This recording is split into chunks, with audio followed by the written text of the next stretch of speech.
أعوذ بالله من الشيطان الرجيم. بسم الله الرحمن الرحيم. الحمد لله رب العالمين وصلى الله على محمد وآله الطاهرين. اللهم صل على محمد وعلى محمد وعجل فرجهم. خوب، قرآن مجید کتاب عمل ہے. اس کتاب کو نازل کیا گیا اس کتاب کے دستورات پر عمل کر کے انسان سعادت مند بن سکے، آبرومند بن سکے، دنیا اور آخرت میں کامیابی اور کامرانی حاصل کر سکے. قرآن کوئی تشریفاتی کتاب نہیں ہے، مگر افسوس یہ ہے کہ امت مسلمہ نے اس کتاب کو عمل کی کتاب کم، اجر و ثواب حاصل کرنے کی، ایصال ثواب کرنے کی کتاب زیادہ سمجھتے ہیں. اسی لیے عمل کی طرف توجہ کم ہوتی ہے، ایصال ثواب کی طرف توجہ زیادہ ہوتی ہے.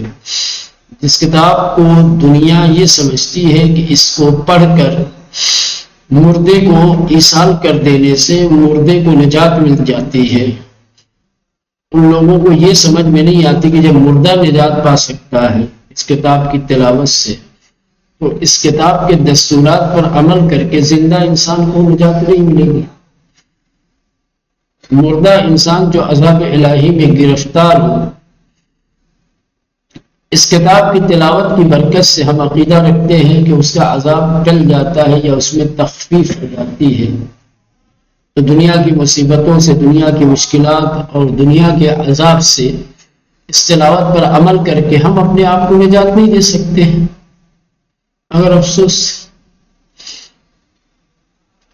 قرآن واقعاً ایک بہت بڑے استاد ہیں قرآن کے، استاد قرآن کہا جاتا ہے، استاد قراءتی. ان کا ایک جملہ ہے اور وہ جملہ حقیقت ہے. کہتے ہیں کہ اہل بیت سے زیادہ قرآن مظلوم ہے.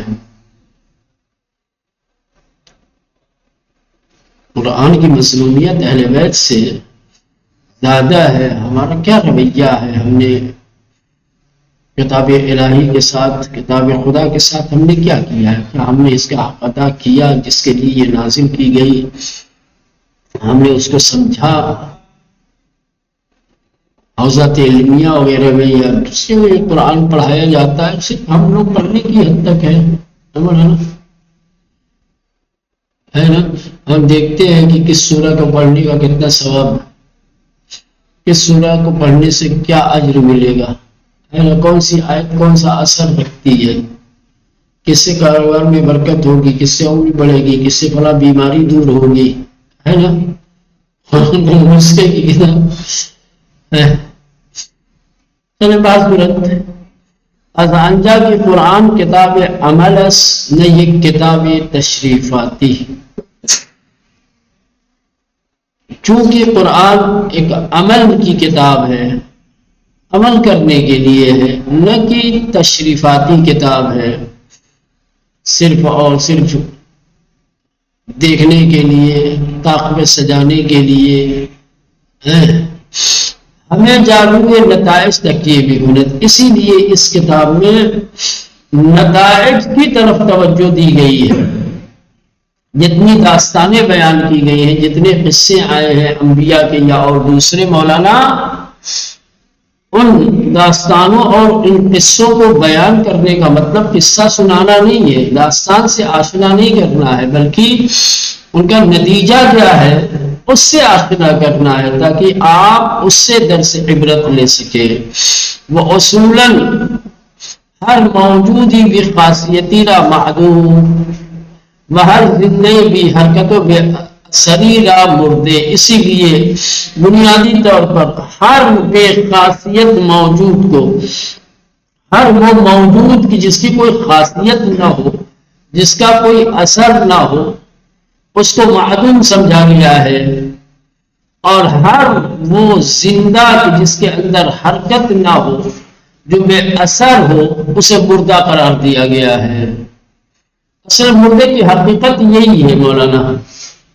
مردہ متحرک نہیں ہوتا ہے، تو اگر کوئی زندہ رہ کر کے بھی متحرک نہ ہو، بے اثر ہو جائے، بے خاصیت ہو جائے، بے حرکت ہو جائے، تو پھر اس میں اور مردے میں کیا فرق ہے؟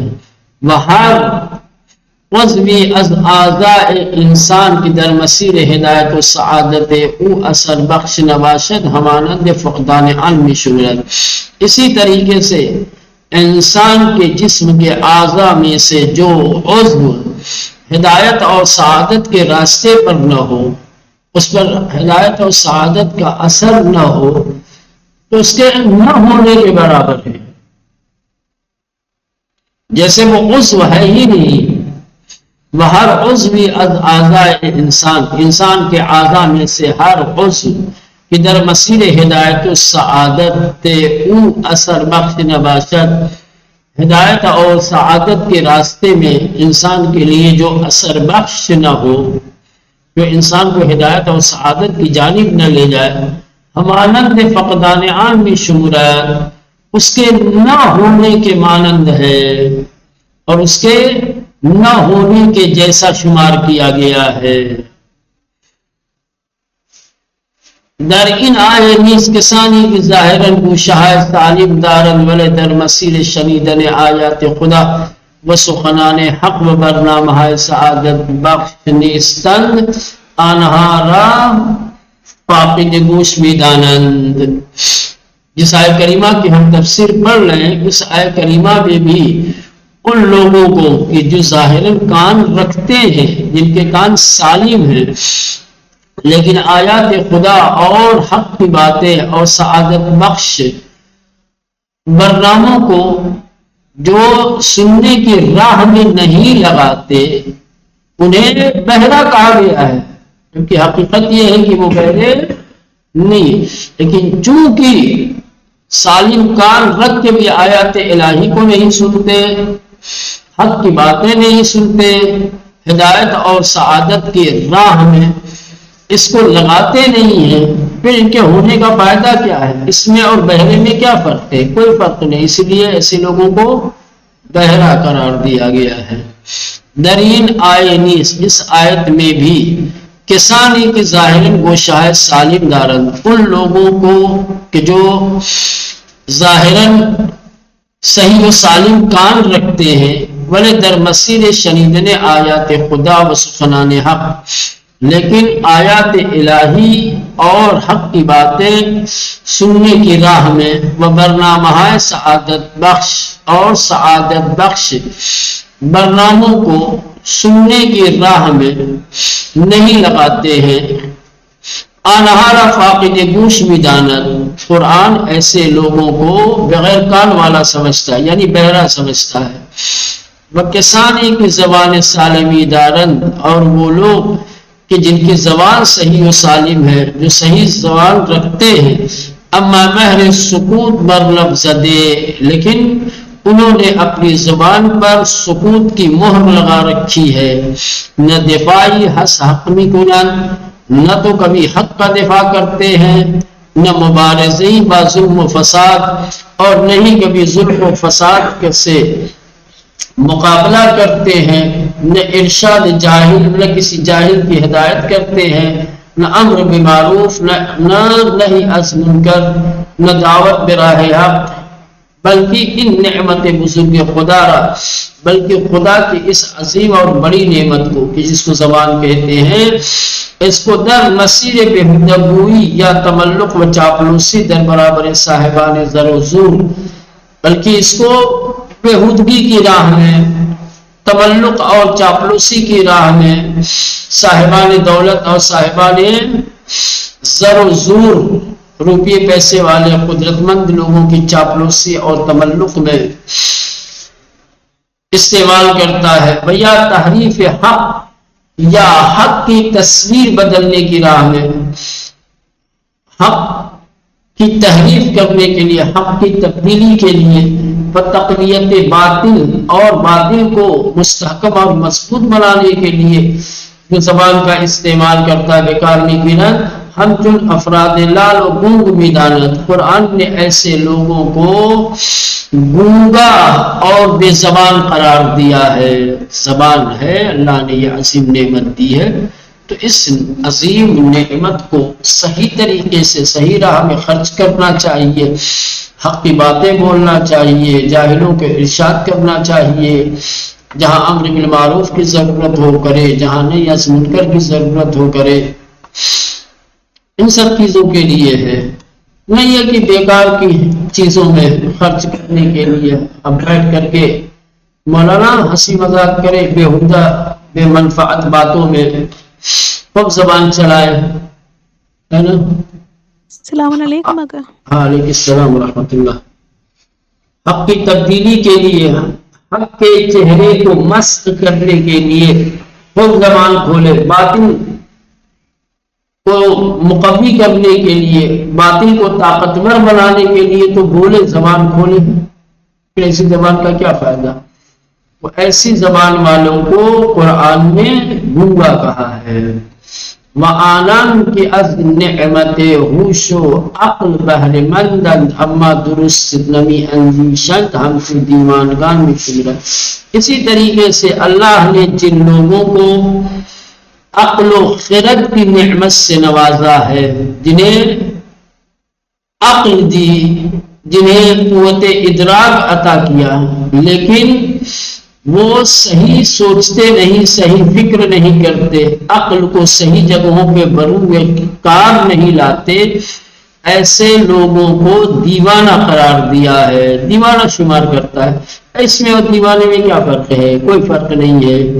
جس طریقے سے دیوانہ صحیح اور غلط کے سلسلے میں، حق اور باطل کے سلسلے میں کوئی شعور نہیں رکھتا، سمجھتا نہیں ہے، اسی طریقے سے یہ بھی عقل رکھ کے بھی صحیح فکر نہیں کرتا ہے، حق و باطل کے درمیان تمیز نہیں دیتا، صحیح اور غلط کے درمیان امتیاز قائل نہیں ہوتا، پھر اس میں اور دیوانے میں کیا فرق ہے؟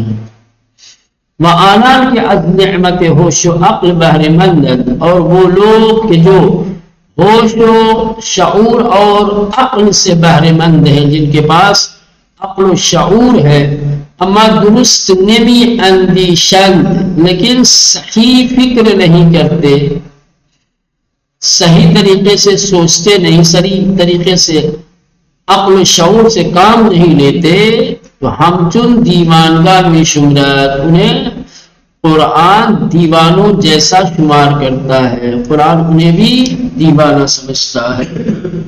تو مولانا یہ ساری اللہ کی نعمتیں ہیں، اعضاء بدن میں سے ہر عضو اللہ کی دی ہوئی عظیم نعمت ہے، انسان کو چاہیے کہ اسے اپنی سعادت کی راہ میں، اپنی ہدایت کی راہ میں، اپنی کامیابی کی راہ میں خرچ کرے، استعمال کرے۔ اگر غلط جگہوں پہ ان کا استعمال کرتا ہے تو مولانا ان کے نہ ہونے اور ہونے میں کوئی فرق نہیں ہے۔ در آئے بعد میں گوید خداوند هیچ گونه مضایقه در دعوت آنها به سوی حق ندارد، اگر آنها آمادگی می‌داشتند و خدا از این نظر خیر و نیکی در آنها می‌دید، حرف حق را به هر صورت بود به گوش آنها می‌رسانید، ولو علم الله فیهم خیرا لاسمعهم۔ اگر اللہ تعالی وہ علم ہوتا، اگر خدا جانتا کہ ان میں کوئی خیر بھی ہے، کوئی نیکی ہے، تو یقینی طور پر حق بات ان کے کانوں تک پہنچاتا۔ فلان ابھی ترجمے میں گھبرائیے گا نہیں کہ یہ کیا مسئلہ ہے، کیا بیان ہو رہا ہے آیت میں، تفسیر میں جب پہنچیں گے تو سارے مسائل جو شبہات، ابھی جو اعتراضات، جو سوالات ذہن میں ابھر رہے ہیں، ان سب کا جواب مل جائے گا۔ بعد کی آیت میں ارشاد پروردگار ہوتا ہے ہیچ گونے مذائقے در دعوت آنہا بے سوء حق ندارت، کہ خداوند متعال حق کی جانب انہیں دعوت دینے سے کوئی گریز نہیں کرتا، کوئی مذائقہ نہیں رکھتا، کوئی حرج نہیں جانتا۔ خداوند متعال حق کی جانب، حق کی طرف ان کو دعوت دینے میں کوئی حرج و مرض، کوئی مذائقہ نہیں سمجھتا.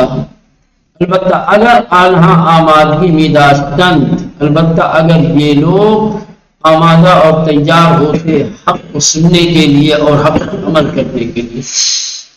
وہ خدا از ان نظر خیر نیکی در آنہا میدید، اور اس لحاظ سے اگر خدا ان کے درمیان، ان کے اندر کوئی خیر اور نیکی دیکھتا، حرف حق را به ہر صورت بود به گوش آنها میرسانی، تو حرف حق کو ہر صورت میں ان کے کانوں تک پہنچا دیتا. مولانا ذہنوں میں کچھ سوالات آ رہے ہیں؟ وَلَوْ عَلِمَ اللَّهُ فِيهِمْ خَيْرًا، اگر اللہ تعالیٰ کو ان میں خیر کا علم ہوتا، اگر خدا جانتا کہ ان میں کسی طریقے کا کوئی خیر ہے، تو لَأَسْمَعَهُمْ، تو یقیناً حرف حق ان کے کانوں تک پہنچاتا. در بارے از روایات آمده است که جمعی از بت پرستان لجوج نزد پیامبر آمدند گفتند اگر جد بزرگ ما قصی ابن کلاب را از قبر زنده کنی و گواهی به نبوت تو دهد ما همگی تسلیم خواهیم شد. آیه فوق نازل شد و گفت اگر اینها همین سخن را از روی حقیقت می گفتند، خداوند به طرز معجزه آسایی این کار را برای آنها انجام میداد. مولانا دیکھیں، اب جو سوال ذہن میں آ رہا تھا اس کا جواب یہاں پہ دیا گیا، وہ یہی کہ خدا نے یہ کیوں کہا کہ اگر ہم ان کے اندر کوئی اچھائی دیکھتے، کوئی خوبی دیکھتے تو یقیناً ہم حرف حق ان کے کانوں تک پہنچا دیتے. حرف حق ہر ایک کے کانوں تک پہنچانا ذمہ داری ہے خدا کی. خدا کیوں حرف حق ایسے لوگوں تک پہنچانے سے گریز کر رہا ہے؟ کیونکہ یہ لوگ آزمائے ہوئے ہیں. خدا جانتا ہے کہ یہ لوگ حق کو قبول کرنے والے نہیں ہیں، یہ حق کو تسلیم کرنے والے نہیں. بارہا حرف حق ہم نے ان تک پہنچایا ہے، حرف حق انہوں نے سنا ہے لیکن اس پر عمل نہیں کیا. تو بار بار کہتے ہیں، دیکھا ہوگا آپ لوگوں نے بھی دنیا میں تجربہ کیا ہوگا، جب کسی کو کوئی بات بار بار کہی جاتی ہے، کسی کو کوئی دستور، کوئی حکم بار بار دیا جاتا ہے اور وہ عمل نہیں کرتا تو کیا ہوتا ہے؟ مطلب چھوڑ دیا جاتا ہے، اس کو چھوڑو جا، اس کے اندر کوئی شوق نہیں ہے، اس کے اندر کوئی جذبہ نہیں ہے عوامل کو انجام دینے کا، احکام پر عمل کرنے کا، اس کی حالت پر چھوڑ دو. تو کیونکہ یہ بارہا آزمائے ہوئے افراد تھے، بار بار حرف حق ان کے کانوں تک پہنچایا گیا تھا، لیکن انہوں نے حق سننے کے بعد نہ اس کو تسلیم کیا، نہ اس پر عمل کیا، تو اللہ نے ان کو ان کی حالت پہ چھوڑ دیا. اور اسی لیے بعض روایات میں یہ ملتا ہے کہ کچھ ہٹ دھرم قسم کے مشرکین، بت پرست نبی کریم کی خدمت میں آئے اور آنے کے بعد کہنے لگے اے محمد اللہ علیہ وآلہ، اگر آپ ہمارے جد اعلیٰ قصی ابن کلاب کو ان کی قبر سے نکال کر کے زندہ کر دے اور وہ آپ کی نبوت کی گواہی دے دے تو ہم بھی آپ کی نبوت کا کلمہ پڑھ لیں گے، ہم بھی آپ کی نبوت کو تسلیم کر لیں گے، ہم آپ کو نبی برحق مان لیں گے. اس وقت یہ آیت نازل ہوئی ہے. اچھا، یہ تقاضا بھی جو لے کر کے آئے تھے مولانا، یہ صرف بہانہ تھا، حقیقت نہیں تھی. اگر یہ اپنی بات میں صداقت رکھتے، اگر یہ اپنی بات میں سچے ہوتے اور واقعاً ایسا کرنے پہ جیسا یہ لوگ کہہ رہے تھے حق کو تسلیم کر لیتے، نبی کی نبوت کا کلمہ پڑھ لیتے، تو خدا معجزے کے ذریعے سے ایسا کام کر کے دکھاتا. لیکن خدا آگاہ تھا، جانتا تھا کہ یہ لوگ بہانہ تلاش کر رہے ہیں حق سے گریز کرنے کے لیے، حق سے فرار کرنے کے لیے. نبی کی نبوت کو تسلیم نہ کرنے کا بہانہ چاہیے ان کو، اس لیے یہ بات لے کر کے آیا ہے. ایسا کہہ دیں گے تو پیغمبر خود ہی جو ہے منع کر دیں گے یا نہیں کریں گے، تو ہمیں بہانہ مل جائے گا کہ بھائی آپ تو اپنے کو نبی برحق کہہ رہے تھے اور ہم آپ کی نبوت کا کلمہ بھی پڑھنے کے لیے آئے تھے. ہماری بس ایک شرط تھی، ایک چھوٹی سی درخواست تھی، اگر آپ نے وہ درخواست پوری کر دی ہوتی بھی کلمہ پڑھ لی ہوتے. آپ نے ہماری درخواست پوری نہیں کی اس لیے. لیکن یہ بھی بہانہ تھا. حقیقت میں یہ لوگ ایسا نہیں چاہتے تھے کہ ایسا نبی کر کے دکھاتے، کر کے دکھا بھی دیتے تبھی یہ لوگ کلمہ نہیں پڑھتے. ان کو بس فرار کرنا تھا، ان کو بچنا تھا. وہ کسی طریقے سے نبی کریم کی نبوت کو تسلیم کرنا نہیں چاہتے تھے. درباری از روایات آمدے اس، کچھ روایات میں ملتا ہے کہ جمعی از بت پرستان، کہ بت پرستوں کی ایک ٹولی. کون سے بت پرست؟ بت پرستان لجوج، ہٹ دھرم. مولانا لجوج کہتے ہیں ہٹ دھرم قسم کے، جو کسی کی بات نہیں مانتے.